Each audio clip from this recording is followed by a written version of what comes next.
A gente falava, Rodolfo, sobre a prisão do capitão do Corpo de Bombeiros, João Maurício Correia Passos, e aí citávamos, inclusive, o pai do capitão do Corpo de Bombeiros, Maurício Passos. O Carlos Briggs conversou com o pai, conversou com a família e tem novas informações em relação a esse caso e traz agora o detalhe dessa conversa. Briggs, bom dia para você. Deixa eu só contextualizar uma coisa aqui. Ele foi citado ontem porque há um processo em que ele é acusado de envolvimento em corrupção na área da saúde, na época em que ele trabalhava na Secretaria Estadual de Saúde. E ontem, quando falamos disso, foi um ouvinte, inclusive, que é do Corpo de Bombeiros que nos escreveu fazendo essa denúncia.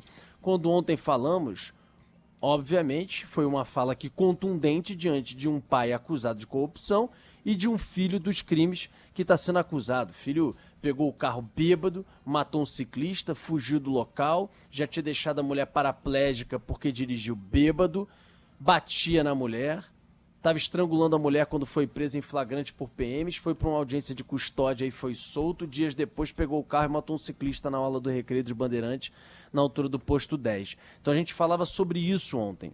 E aí não só ele, como a esposa entraram em contato com a Band News FM, e antes do Briggs trazer relatos, que na verdade o Briggs trará relatos conversando com a família sobre o bombeiro, esse bombeiro, o capitão oficial, do que ele fazia, inclusive de agressões à família, etc., e provavelmente alcoolismo, pelo uso dele frequente, dizer que ele se defendeu contra as acusações na ligação para o Briggs com relação à corrupção, é do jogo, está tendo direito à defesa.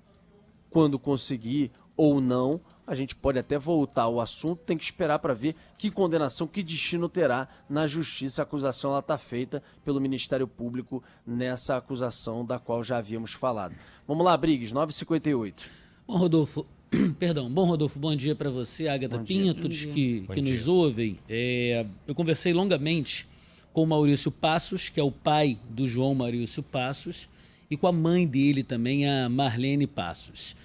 E, primeira coisa, eles mostraram uma preocupação muito grande em externar e dar publicidade ao fato de que nunca passaram a mão na cabeça do filho. Fato é que, desde que foi preso, né, no dia 11 de janeiro mesmo, horas depois ao crime, o atropelamento foi na madrugada, nas primeiras horas de segunda-feira, no dia 11, na segunda-feira mesmo, o João Maurício Passos, o capitão, foi preso. E o pai e a mãe falaram que desde então não tiveram contato ainda com o filho, se mostram extremamente confiantes na justiça e acreditam na condenação do filho. E um outro fato que me chamou a atenção é que o capitão João Maurício Passos, ele é casado e tem 2 meninos, um de 8 e outro de 11 anos. O de 11, Rodolfo, o de 11 tomou conhecimento anteontem da situação do pai através da imprensa e, conversando com a família, as palavras do menino foram as seguintes: tem que pagar mesmo, tem que ficar preso por tudo que ele faz. Por quê? Histórico de agressão, alcoólatra desde os 18 anos de idade, o João Maurício Passos, sempre com envolvimento com bebida e mistura de bebida e direção, agressão à família, ameaça de morte e agressão ao pai, ameaça de morte e agressão ao irmão, à mulher, que ele tentou estrangular no início de janeiro, agora no dia 5 de janeiro, no dia 6 ele foi posto em liberdade, portanto, aí, uma semana antes de pegar o volante e matar o ciclista Cláudio Leite na orla do Recreio dos Bandeirantes, porque a prisão em flagrante foi convertida para uma medida protetiva, e aí ele, em liberdade, bêbado, pegou o carro e dirigiu e matou o ciclista.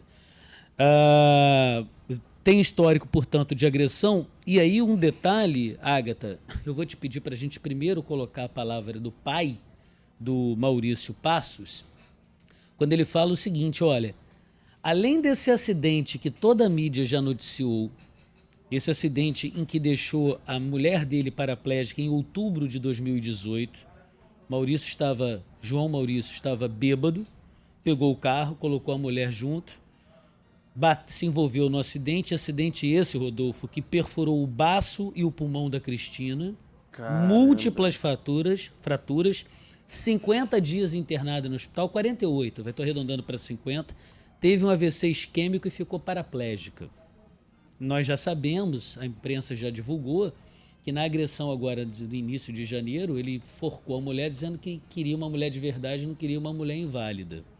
Esse é o histórico de agressão. Mas o que pouca gente da imprensa sabe é que exatamente um ano depois desse acidente, ele invadiu o condomínio do pai e da mãe, bêbado, alterado, queria falar com eles não estavam viajando. E aí foi impedido pelos vizinhos de pegar o carro e continuar dirigindo, porque não tinha condições de ficar de pé.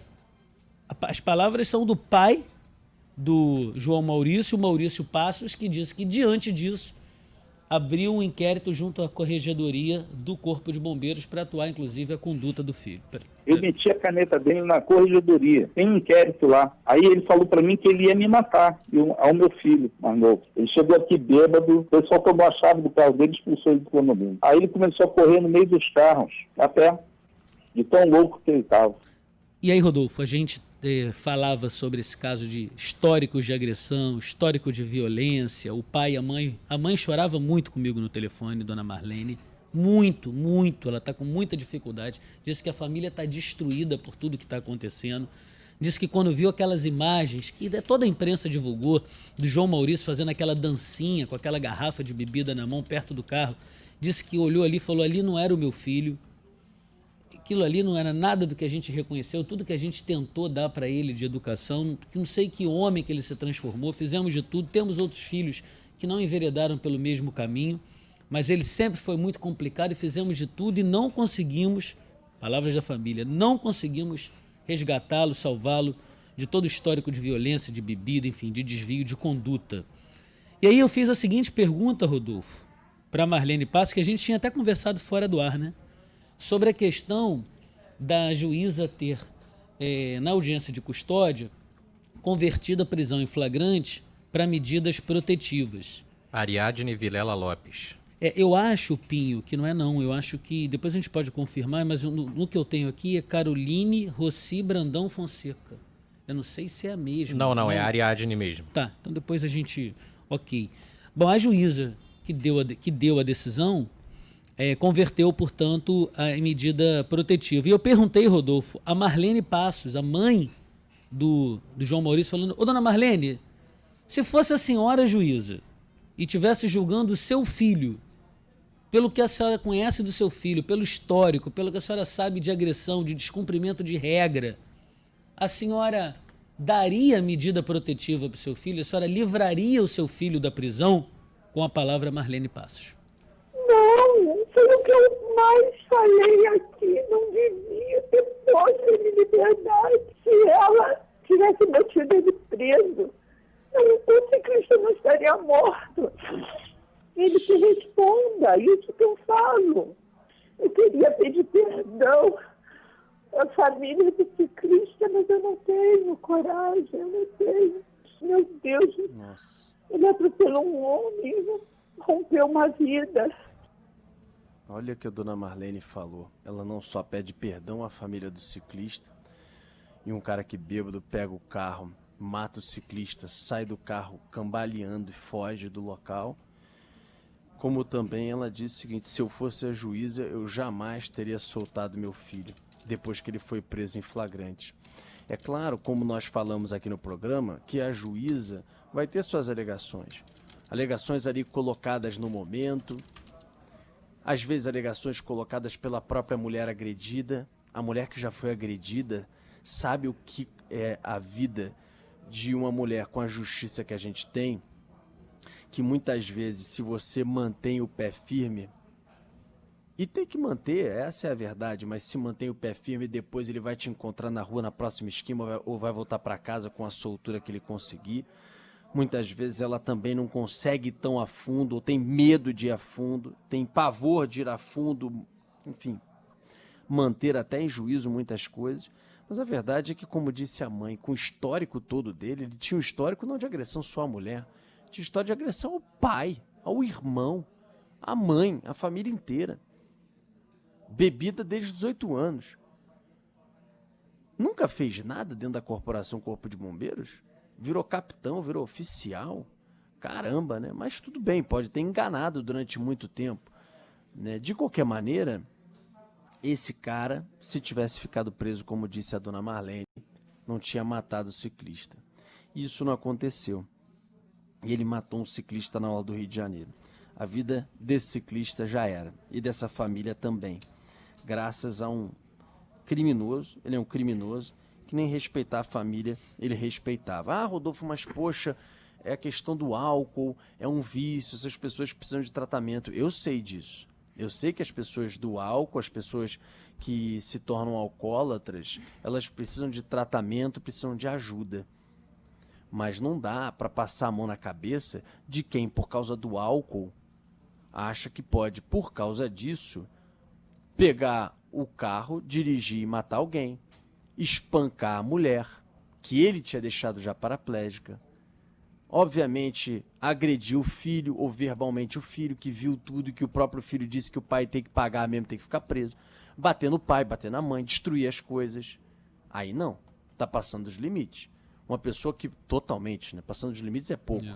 Uma pessoa que tem um vício, mas ela não tá machucando outrem, essa pessoa precisa sim ser tratada, ser cuidada, eventualmente até quando fizer alguma besteira, uma pequena besteira, dentro de casa, na rua, leva para tratamento urgente.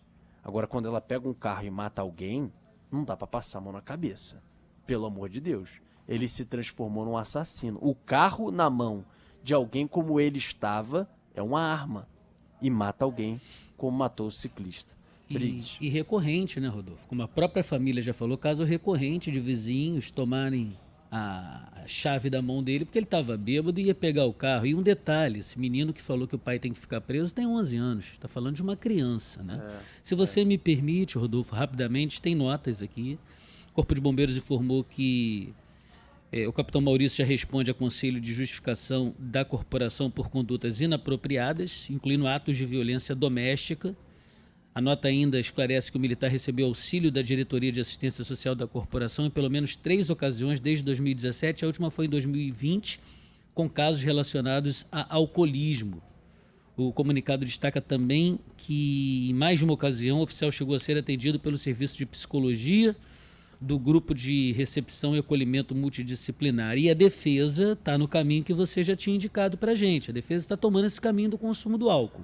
Já é claramente a estratégia da defesa no processo contra o João Maurício. A defesa disse que o capitão é dependente de álcool há algum tempo, tem entendimento da tragédia causada pelo consumo excessivo de álcool, se encontra em estado psicológico extremamente abalado, envergonhado e desonrado.